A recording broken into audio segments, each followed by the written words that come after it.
projet Néophyte provient d'une réflexion que l'on a menée depuis quelque temps au sein de notre organisme, dans le sens où on avait des stagiaires qui passaient des formations plutôt longues, et ils obtenaient un titre professionnel, mais il n'y avait pas forcément un emploi à la clé, parce qu'on se rendait compte qu'il y avait d'autres difficultés qui freinaient l'accès à l'emploi.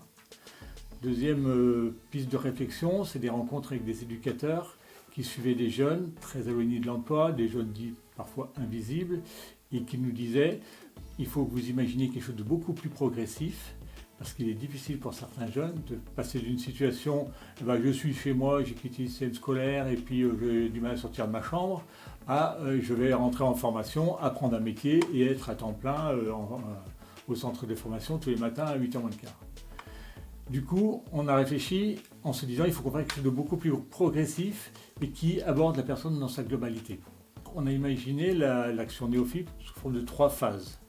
La phase 1 où on travaille plus les aspects personnels et le travail sur l'orientation professionnelle.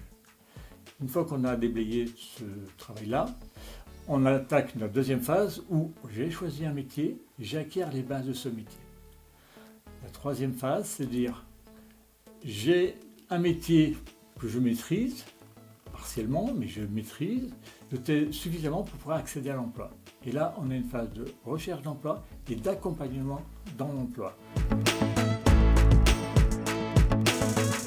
L'innovation qu'il y a là-dedans, c'est qu'on s'est dit, formation progressive, on ne démarre pas par du temps plein du jour au lendemain. On commence par du temps partiel, ça va être quelques demi-journées par semaine, et progressivement, au bout de quelques mois, on va arriver sur du temps plein. Ensuite, on s'est aperçu que l'évolution des personnes, parfois, prenait du temps.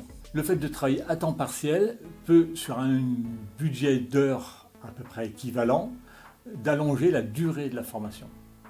Et donc du coup, on peut vraiment accompagner les personnes dans cette évolution de « je suis au chômage depuis longtemps chez moi et je ne sais pas quoi faire » à « je suis prêt à occuper un emploi à temps plein dans une entreprise ». Le deuxième aspect innovant de cette action-là, au-delà de la progressivité et de la durée que l'on se donne pour faciliter l'insertion, c'est d'essayer de travailler tous les freins à l'emploi.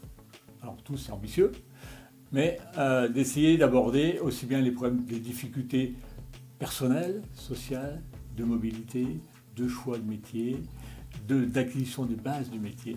Donc tout ça, ça fait partie de la même action. Un des soucis que l'on avait, c'était de permettre aux personnes de se sentir mieux, déjà à titre personnel. Oui. Donc pour ce faire, on a mis en place du coup un coaching individuel, des séances de sophrologie, où les personnes apprennent à gérer leur stress, à gérer leurs émotions. On a mis en place aussi tout ce qui était repas collectifs, pour que ces personnes-là arrivent justement à connaître un petit peu la vie en collectivité, en société. On a mis en place aussi, par rapport à la mobilité, la préparation et le passage du permis de conduire. Concernant l'aide à l'insertion professionnelle, on fait découvrir aux stagiaires 10 métiers. Donc sur la base d'une initiation d'une journée par métier. Ils ont été aussi inscrits dans une agence d'intérim afin justement de s'intégrer progressivement. Ils ont visité aussi beaucoup d'entreprises pour arriver à justement se rendre compte de la vie en entreprise.